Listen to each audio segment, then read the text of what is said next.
going to be breaking down our predictions for the American League. Oh, breaking news. What We have happened? breaking news. Here we go again with the plus minuses there. When you beat me to it, I was like, oh, shoot. We you started have to thinking, you have to be quick. You have to be quick. In game real time, it's hard to like make that bang call 100%.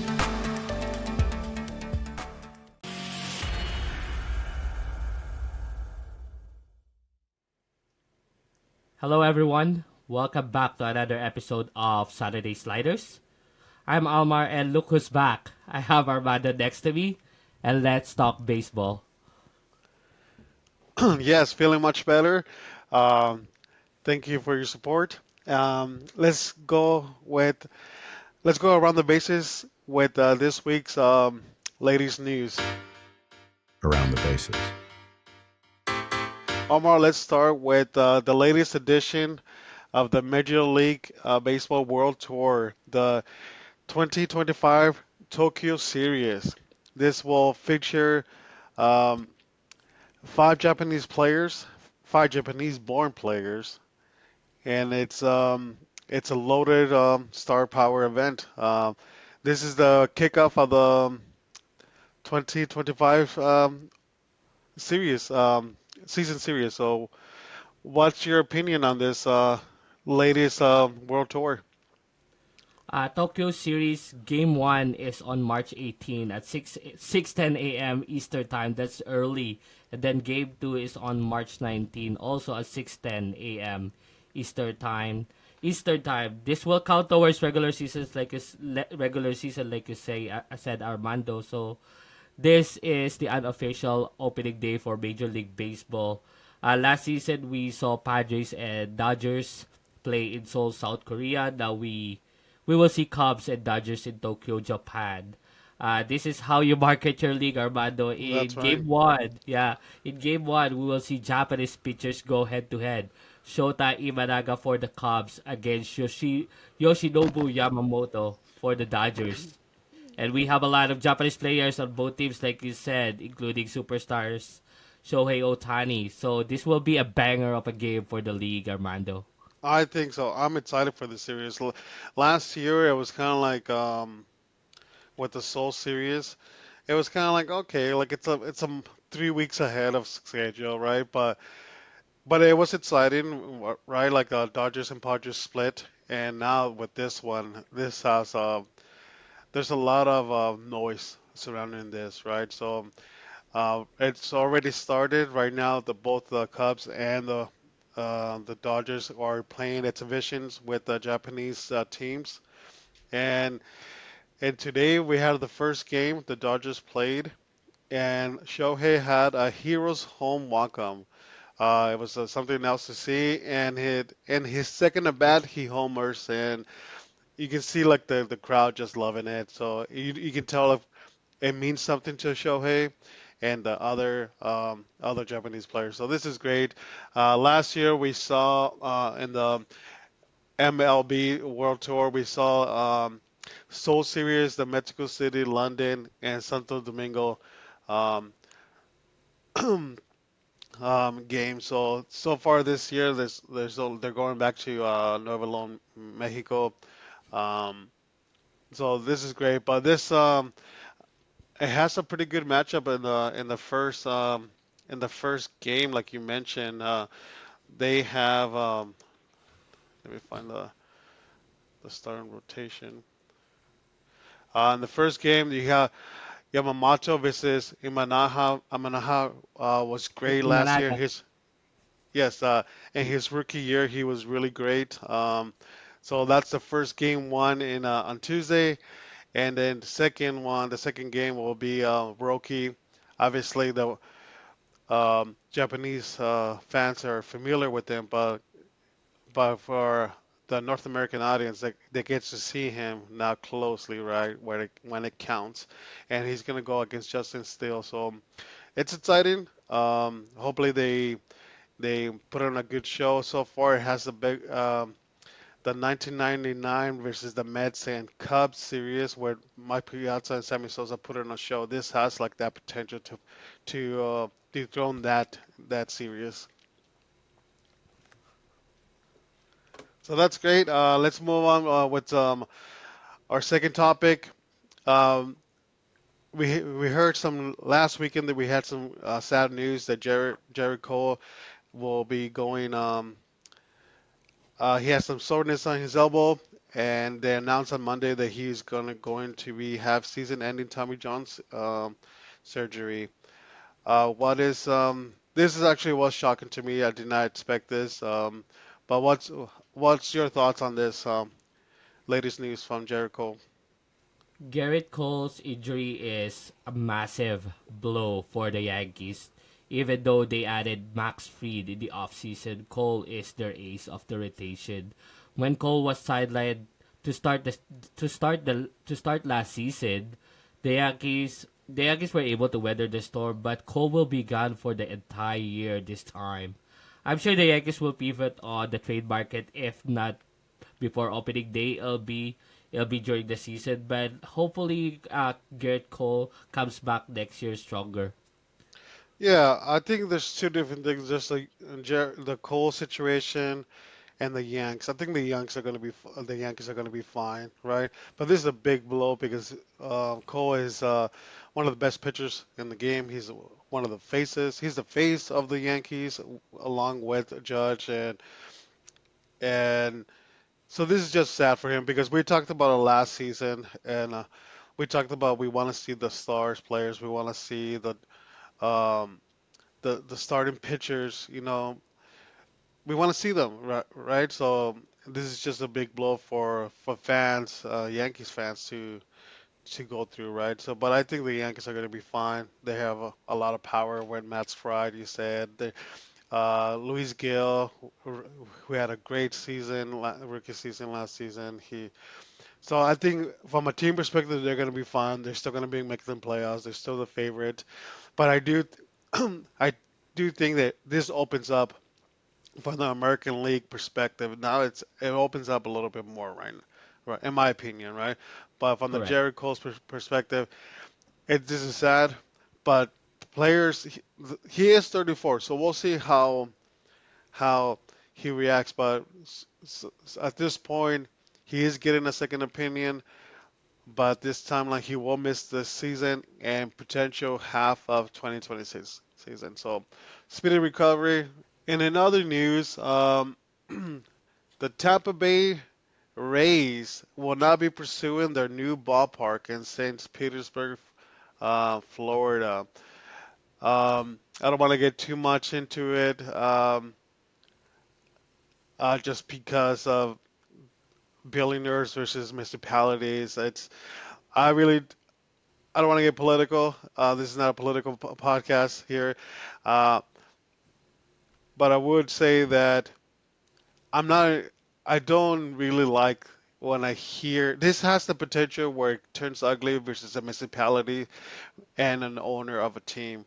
I don't like it that teams franchise holds municipalities hostage, right? So, as we all know, people who watch sports, a team means more to a city, right? In this situation, it gets ugly.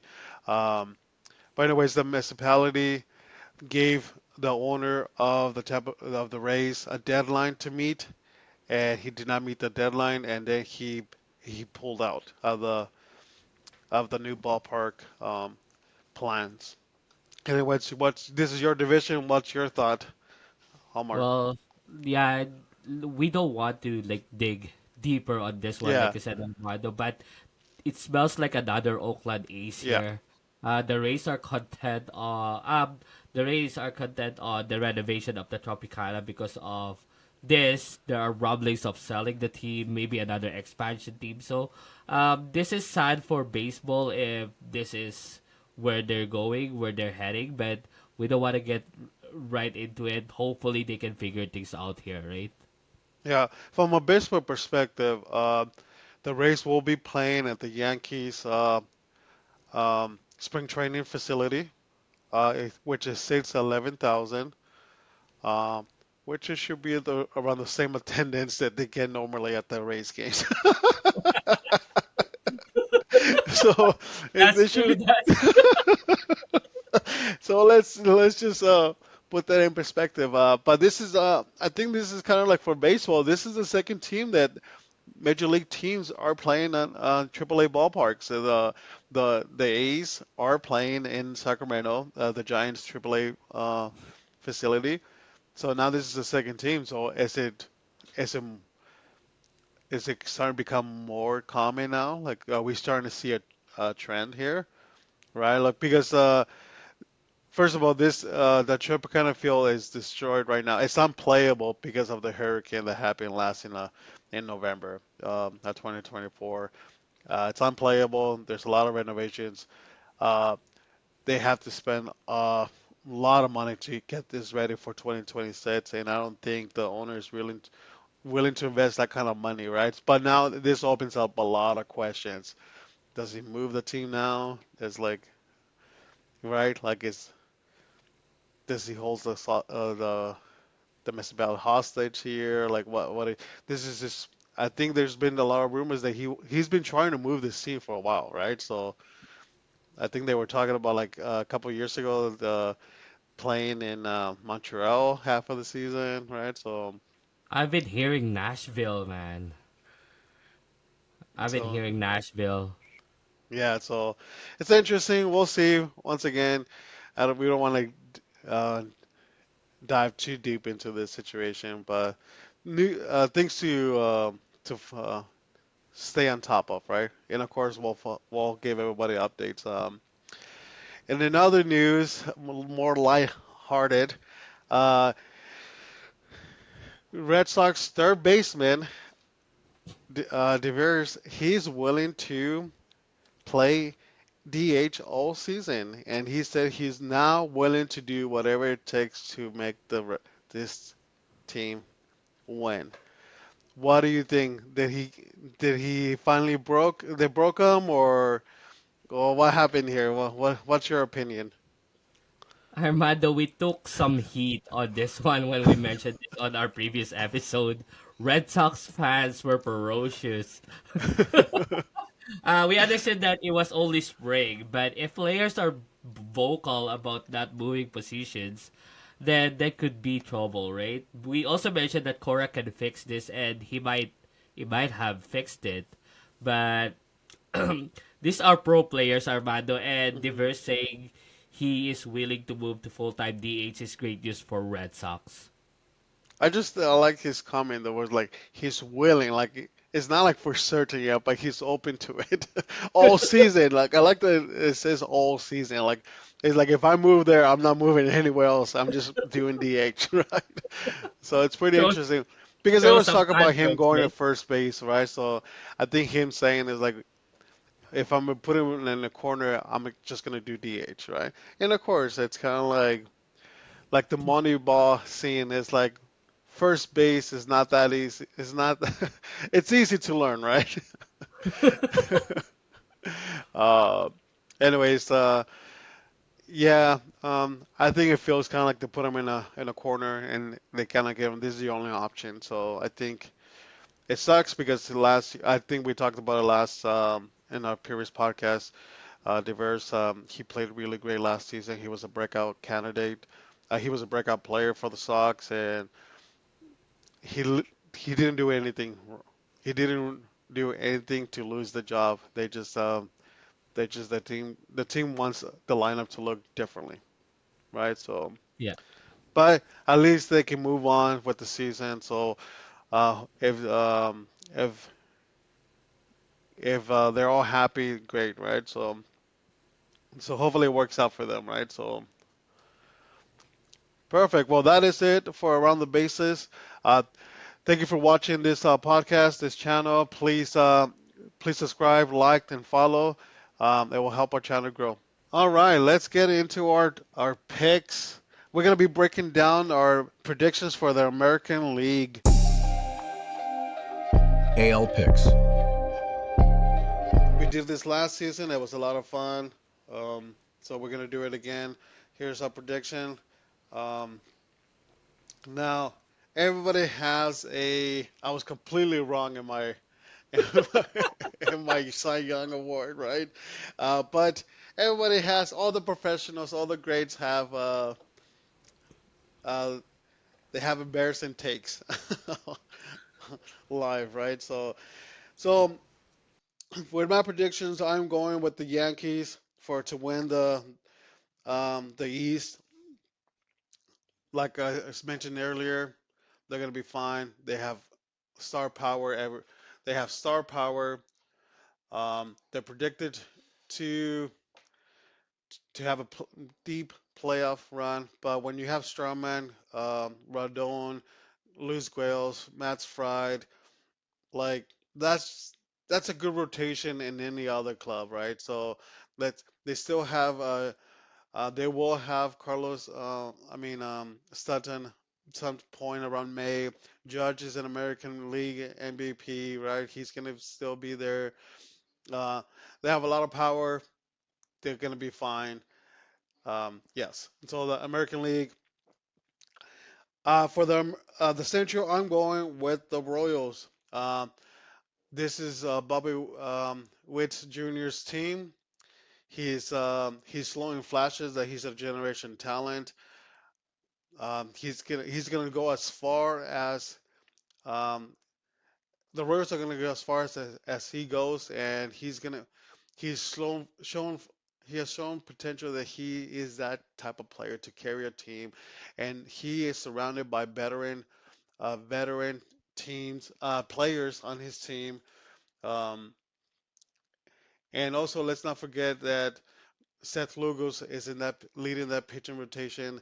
They have a they have veteran players with Salvador Perez and the young star franchise. And and and for me, I made a case for Bobby Witt Jr. last season to be a MVP. So I'm ve- I'm really big on the Royals this season. And for the West, I'm going with the Mariners. Why? They have the best pitching rotation in baseball.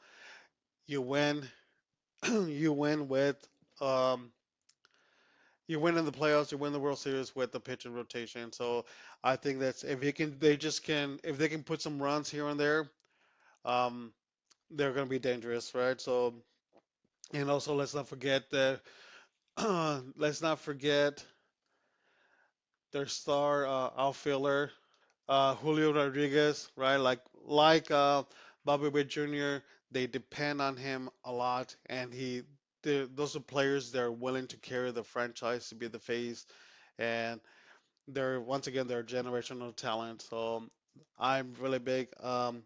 I really think that the Mariners will have a better season to live expectation, and if the ownership can cough a little bit of money in at the trade deadline, maybe they can have a bigger push, better success than last year. For my wild card teams, I'm going with the Guardians, the Rangers, and those. The Guardians, um, I like the Guardians. They have the best bullpen in the league, and with the a veteran team that they've been playing together for a while now, Jose Ramirez and co. Here, yeah, with Carlos Santana, which is a great player. He hits for power, and Brian Rochio. Um, it's great. So that puts a lot of pressure on the other opposing teams. Like they just can't. When you have three switch hitters in the lineup and they can hit good for on both directions on the plate, it's really hard to do the to play the matchups, right? With the from the opposing team, right? So, and I think those they had the number one offense. I think it's gonna continue. They have a lot of young stars.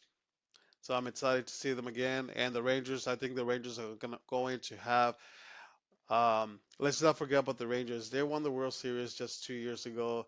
Last year they were hit by injuries, um, but I think they're healthy again, and with the healthy Degrom, last season he came back at the end of the season, and in 3 starts, he showed the world that he's still him, and he still has the potential to be dominant in this league. And I think we're going to see the Rangers bounce back. And for my pennant, I'm going the Guardians over the Mariners. Once again, just because I think the Guardians been they're a veteran team. They've been playing together. They have the best bullpen, and that's how you win in the postseason. And my American League MVP, I'm going with Witt Jr. Uh, yep, like I already said, why. And my American League Cy Young Award, I'm going to Tariq Skubal. Back-to-back Cy Young Awards, and I do think that Scuba's gonna have he's going to have a MVP season, so I think he's gonna get consideration as well as for MVP as well. Great picks there, Armando, for your American League East. We might have some similarities, we might not have. That's the fun game we play here with this ones. For my American League East, I was I was going with the New York Yankees here, Armando, but that Garrett Cole season-ending Tommy John surgery is a massive blow for them. They might still be favorites, but I'm going with the Boston Red Sox. The Red Sox traded for Garrett Crochet and signed third baseman Alex Bregman. Even with a little friction with Bregman and current third baseman Rafael Devers, they were up and comers last season, and this lineup has improved. So I can see them winning this AL East. For the AL Central, I'm taking the White Sox to not win the division. Joking aside here, Armando, this was our toughest call last season. We overlooked the Guardians and we took the biggest L there. This year, I'm willing to overlook them again and pick the Kansas City Royals. This is not a knock on the Guardians, but they lost multiple players in the offseason. I like the Royals with the prolific shortstop like your MVP pick there, Bobby Witt Jr. leading the way, and the ageless wonder Salvador Perez. This team still have a good starting rotation, and that is why I'm going with them in this AL Central. For the AL West, I am going with the Seattle Mariners. Yes, they did not do anything to add to their batting lineup, but I don't care. Their pitching rotation is one of the best in American League, if not all through baseball. If this rotation can shut down any lineup, there's no stopping them from taking this division. For the wild cards, I still have the Yankees getting one of these spots here. They still have a good lineup that can smash the living hell of the ball. Next, I have the Houston Astros Armando. Even after losing Kyle Tucker and Alex Bregman, it will be tough to count them out. And the third wild card spot, I will give this to the Guardians. This team is still feisty and they can find ways to win ball games. And like you said, Armando, with your picks there, they still have a great bullpen. For the American League pennant, I have the old rivalry of Red Sox and Yankees, with the Yankees beating the Red Sox in 6 games. Clip this, save this, but I'm calling this one in right now. For your American League MVP, I got this one correct last year, Armando. Nudge, nudge, wink, wink. Aaron Judge. I'm not going against this. I'm not going against Judge this year. Judge can easily put 50 plus home runs every year. He is surrounded with good bats again this year, even with Soto leaving. So I do not see any regressions outside of injury from Judge. So I'm taking him as my American League MVP. And for your American League Sayang, I told everyone we are not picking Sayang winner this year because we cursed our picks last season. But here we are back at it again. I'm going with Garrett Crochet of the Boston Red Sox. He goes from an awful, awful White Sox to the Red Sox. Crochet managed to get 6 wins in Chicago last year. To the 40 win White Sox. 40 win. And I can see Crochet being able to win at least 18 games this season with the run support and defense around here in Boston. So I'm picking Garrett Crochet to win the American League Cy Young this year. And that those are my picks for the American League this year. Bold predictions there, Omar. Bold. I'm always up for it, man. I'm, You're starting to sound like me last year with Lopez. hey, at least I'm not picking the Blue Jays to win the World Series this year.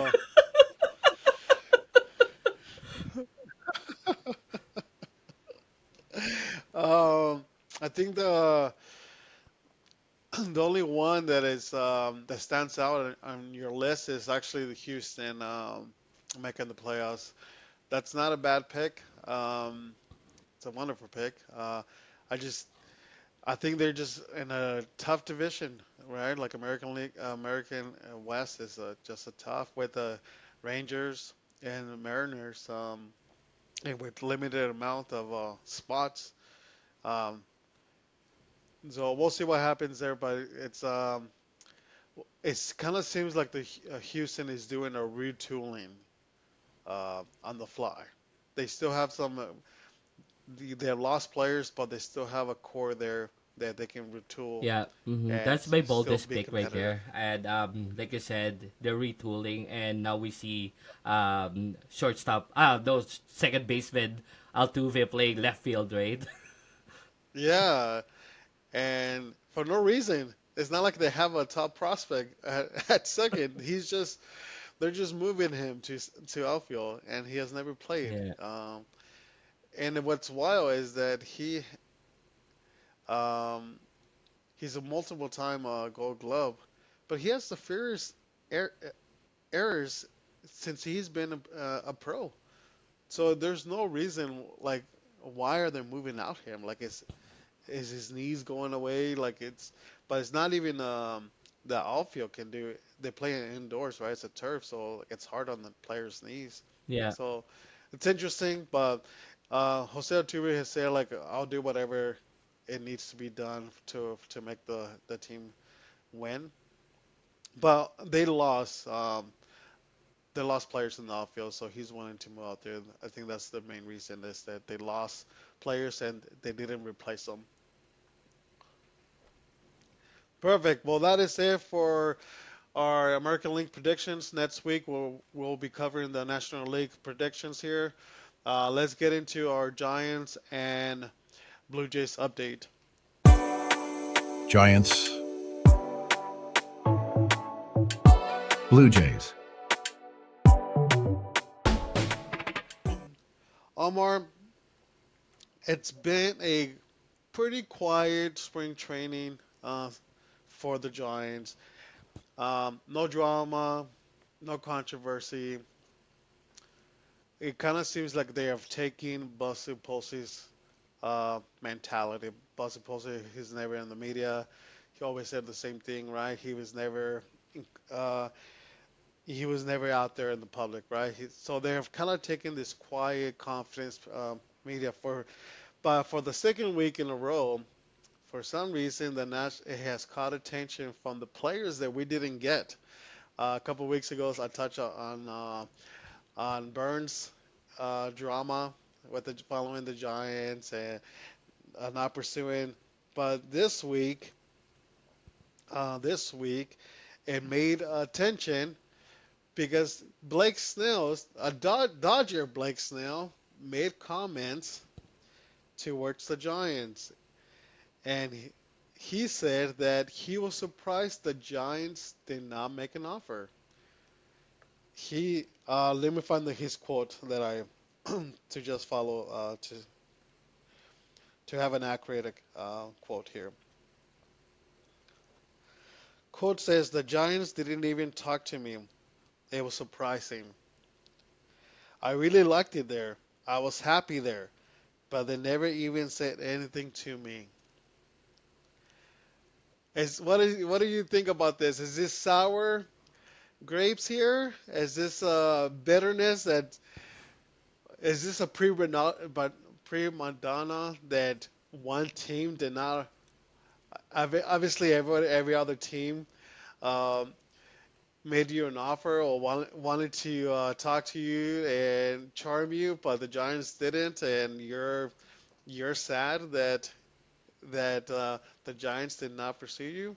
First of all, what's your thoughts on the as I read this comments? Are we calling Blake Snell now Blake Snake? It's time. It's time to move on. Yes, he might have got a question out of it. That's why he answered this way. It's probably bitterness on his side that if that is true that he did get an offer from the Giants, he might feel a little betrayed there, but like we mentioned this on our previous episodes, you signed a contract with an opt out. And you opted out on that one. So you moved on. Giants moved on. Yes, And you should move on too, right? So yes. then stop talking. Let's play ball. This is exactly you opted out. You were still going to be paying $32 million if you opted into your contract, right? So don't spare me spare me the tears here of Blake Snell's. You opted out. You wanted a big contract, and the Giants, okay, like they were fine. They were willing to go somewhere else, right? So, um, yeah, this just sounds like like a breakup that the one partner thought that they were going to the other partner was going to be chasing. That didn't happen, right? So this is just very. But also he texts Blake Snell said that he texts Bob Melvin at 2 o'clock in the morning to say, "Hey, what's going on? I haven't heard anything from the Giants." And the skipper did not reply. He ghosted him. Just a seed mode, right? Just a seed mode. Yeah, just a scene mode, right? So that is hilarious. But the the Bell Melvin and Posey and other Giants organization, they said no comment towards this, so they're not denying it. They're just kind of like they're moving on. But I think they have not said this. This is the reasons why. But Giants, I think the Giants organizations remember how last season was. First of all, the Giants, old regime, they bend over backwards for Snells. They give him leeway, um, and Bud suppose is not going to do that, right? Um, I think he left a bad taste on the organization and fans. Let's not forget, um, he didn't want to. He was scheduled to pitch the last game of the regular season at home, and he said, "No, I'm not pitching. I'm preparing myself for next season." It's like okay, so I think the Giants remember that. And when there was one game in particular against the Arizona D-backs in Arizona, when the Giants were still in contention for the wild card spot, um, he, the bullpen was maxed out. There was no one else available, and he had a bad first inning. He threw 42 pitches. He gave a couple home runs, but that was a game that they needed an ace to be an ace. Uh, you're getting paid like an ace, and they needed him to kind of throw some innings, go out there and throw some innings, help your team, help the bullpen, and he took himself out, and he just said like I'm done. Um, and Bob Melvin goes out to him like this has been it was known last year. He goes like, "Oh, are you injured? What's going on? We need you." I was like, "No, I just threw 42 innings. Like I'm done. Like I'm not I'm not stretching myself out." And they're just kind of like, "Okay." So I think the Giants remember that. I think it just left a bad taste, and now I'm not saying that those are the reason the Giants have not made a comment on that, but I think Giants fans or organizations remember those tactics from Blake Snell's. And so, and let's just say Posey has made comments. I want starting pitchers to go deep, sit 7 innings. And Blake Snells has always been known that he doesn't go past the fifth, right? So he's not a busted posty guy. So, anyways, it was hilarious. Um, this comment, especially like back-to-back weeks with Burns and Blake Snell's pitchers, they're not on our rosters there, so it's somehow like just creating drama and a drama-free season from the spring training from the Giants. So anyway, so that was the top headline of this week. So I want to talk about the Giants lineup, how it's gonna look like this week. Um, it's gonna like I talked about it. It's gonna look a little bit different, right? But obviously, William Adames um, helped a lot in the lineup, right? So it's gonna look, if healthy, Lemont Jr. should be playing first base. When healthy, his on base percentage is great. Um, his walks are great, so he gets on base. He's a really great ball player, but the last 3 years he has dealt with injuries. I think it's going to be a platoon with Wade Jr. and Wilmer Flores. Both play first baseman, like I talked about previous episode of the Giants, were not wanting to offer any first baseman long-term contracts because they feel that they have the next star. So there, it's the first lineup. It's going to be a platoon for first base, but I think Lemon Wade should be able to have the first go at it at first base, followed by Willie Adames at second, batting second, and then Yahoo Lee will be batting third. He's been batting third in the spring, so he's not a power hitter, but he's great contact. He has slow flashes. The only thing he needs to stay healthy. He's in Korea. He struggled with injuries, and his first season in the majors, he had a season-ending shoulder injury. So he has been lighting it up on on spring training, but he should be and it's an art form. You take it for granted when a center field does all the right moves, all the right reads, all the right cuts, and just like it's an art form to watch him play. Followed by we're gonna have in the fourth hole we're gonna have Matt Chapman, followed by uh, Ramos at left field. That's your fourth and fifth hitters. And then we're just gonna. That's when it gets a little interesting. I think Patrick Bailey will probably be next in the seventh spot. Um, I think that's great, just because he's he needs to get in better health, right? He has the last 2 seasons he has gone down fatigue wise. He has never in the last 2 seasons he has not been able to finish the season strong. He goes through a lot of slumps. So, but he's known for a great defensive catcher, uh, working with the rotation. So, but he goes on streaks. So that would be great. The seventh spot is really great. Then we're talking about then the eight. I think the DH will come between William Flores, which I talk about the playing first, but I think the biggest, I think when spring training has been Flores and Encarnacion. Encarnacion, he he was a long time prospect from the Marlins. The Marlins gave up on him. He goes to the Mexican League, and he just lights it up in the Mexican League. Giants pick him up, bring him up next season. Last season, he was called up, and he had great success at the end of the season, and so far he went back to the winter ball. He lighted up. And Posey invited him back, and so far he's been turning it up at spring training. So I think he it's an open competition for the DH spot, and I think he is winning the spot, and I think he's going to be hitting for power. He really found himself in the Mexican Baseball League. Um, something that the Marlins saw, but they just didn't have the patience. Go figure. And someone else, another team is taking advantage of that. Um, Now let's talk about the next two, the right field and second base. Um, Second base, which we will be pretty much like the bottom of the lineup.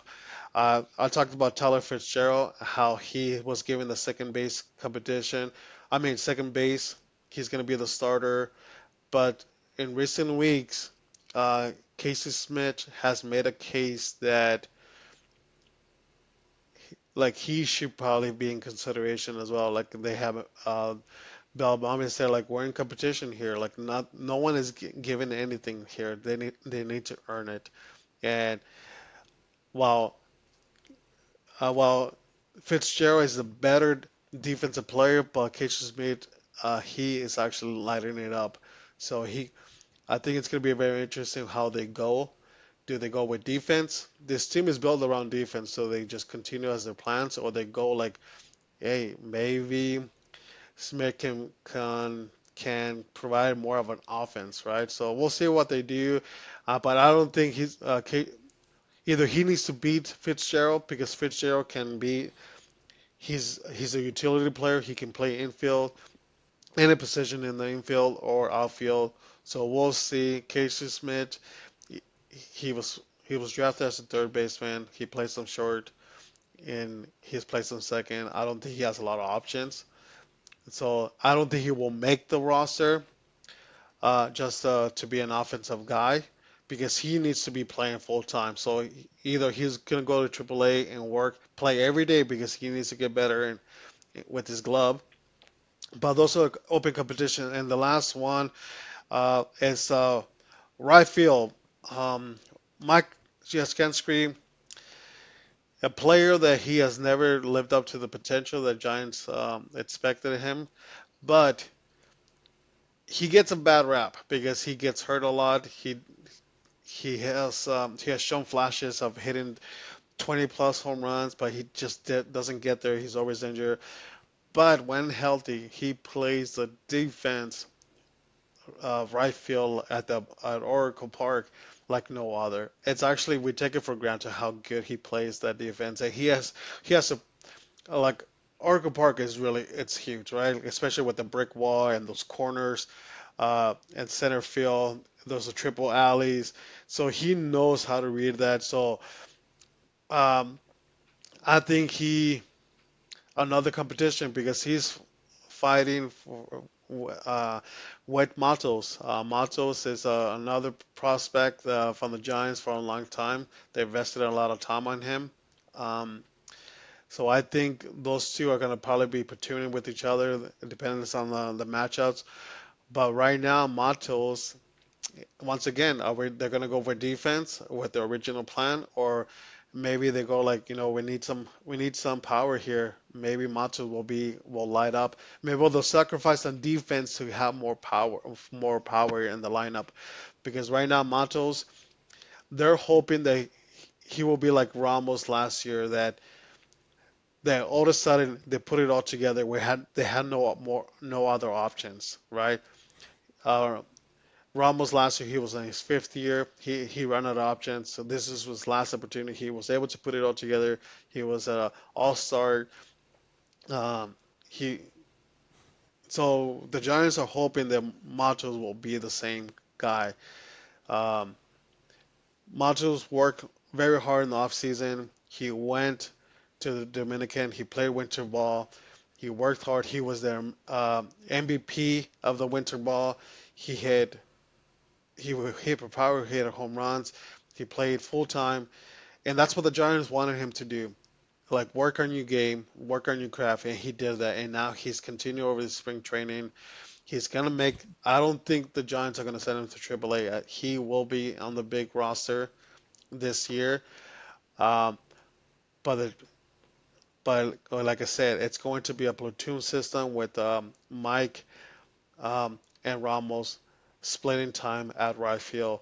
But what do you do? Do you go over defense or do you go for power? And I think it will all depends. I think Jazz will start the season, I think, and then we'll see how if they're struggling offensively. I can see switching to Ramos. I mean to Matos right there. So I think that's gonna be. I think Encarnacion will win the DH. I think he's gonna provide a lot of power, and we're gonna go into Matos eventually. I think I see him um, winning the full time because Jazz is on his last year's contract, um, or maybe second year. Maybe he has 2 more years, right? But I think we'll all see. I think the season will determine, the stands will determine. We'll see how that goes, right? But I think those are the things. I think Tyler Fitzgerald wins the second base as planned because of defense. Um, and also, let's not forget Tyler Fitzgerald. He was rookie of the year in the month of July. He had 7 home runs, so he does have some power in there. Um, but he's very fast and he can play multiple positions. So I think that's the starter lineup. And I think for the open competitions, I think Encarnacion will win the DH. Fitzgerald will win second base, and eventually Matos will be playing right field. The other positions are pretty secure. And that is it for the Giants update.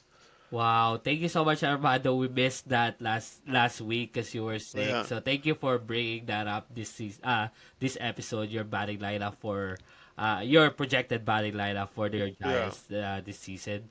Yeah, great to hear that. Probably the top few spots on your lineup will be set. It's just the bottom of the lineup, which every yeah, team does anyway. It's just the bottom of the lineup on how they want it to be, right?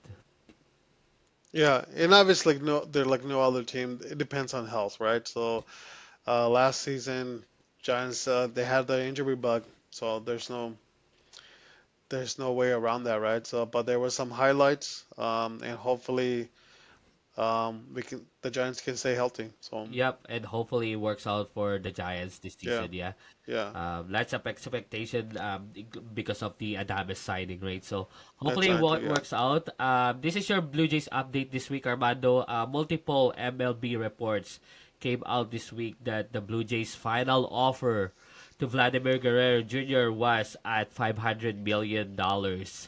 It was mentioned that there were deferrals on this offer, Armando, which Vlad's camp doesn't want. So Ken Rosenthal said Vlad Jr. and the Blue Jays are 50 million apart. For normal people like us, Armando, that is a huge gap, right? But if we are Yeah. talking about 500 million contract, 50 million is not that crazy. So, No, it's yeah, not. so Ken mentioned that the Jason Vlad might get this thing done before the opening day. Myself, I want this done and over so we can just move on to the season. But the pessimist side of me is saying that this doesn't happen, and I hope I'm wrong. What do you think, Blue Jays fans? Leave us a comment below if the Blue Jays would be able to sign Vladimir Guerrero Jr. to an extension before opening day. Leave us a comment below. See what you think, right? Let's move on. Moving on to thumbs up for Max Scherzer. His previous start was pushed due to a sprained thumb on his throwing arm. Mhm. Sprained thumb, yeah. Good one. So Good one. his previous start was pushed due to this injury, and MRI did not reveal any structural damage. So that's good news for Mad Max. We will see him pitch again, probably in the next couple of days. And another unfortunate injury for relief pitcher Eric Swanson. A few days ago, reports said Swanson will consult a doctor on his elbow issue. We all know this, Mhm. Armando. If you're consulting a Yeah. doctor, this can only mean Tommy John surgery, right? But Yeah. we received good news that Swanson will only need cortisone shots on that elbow. So that's positive news for Swanson and the Blue Jays. So for your batting lineup, just to connect this with Armando's Giants and my batting lineup from last week. Batting lineup looking clearer each day. So Vlad and Santander will be hitting second and third on the lineup. It seems like the Jays are leading on both to lead off. So just a matter on who will be batting cleanup. We might see a rotation there of Varsho, Springer, and Kirk on that spot throughout the season. And Armando, speaking of Springer, he is struggling this spring. If his struggles continues towards the regular season, I think it's time for the Jays to do something about it. Springer might move lower down the batting lineup, and sooner than later, probably moving to the bench.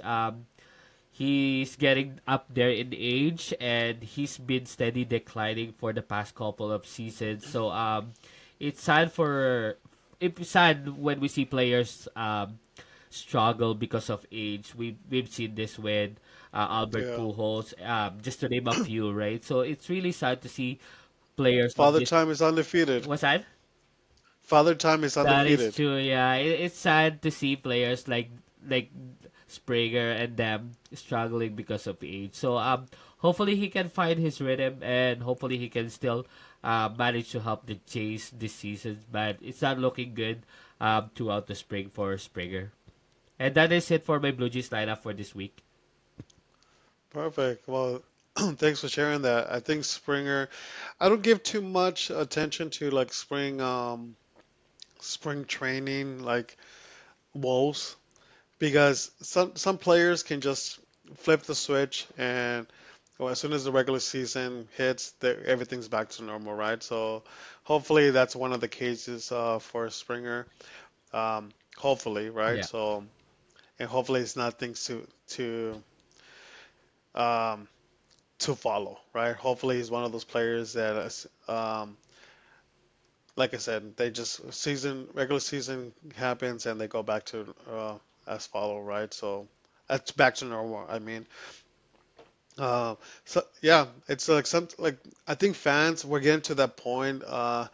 Okay, I think we're ready. Everybody's ready for the regular season to start, right? And I think players have the same thing. It's kind of like okay, especially for veterans players, it's kind of like I'm just waiting to for the regular season to start, and then I'll put more effort to it, right? So hopefully it's just that case. But I think we're 2 weeks away, and I think everybody's ready for baseball to start. Yeah. Before we go, Armando, do you think the spring training is too long? No, I don't think so. Uh, because I think like there's a lot of roster cuts, right? Like players to determine where they're going from AAA to AA, right? So I think you allow those players to play to show them what they have, what they need to work out, right? They need a reports, right? So when you send down the players, like especially a top prospect, it's like okay, this is what we were working on. We want you to go uh, to the minor leagues, and this is what we want you to working on, right?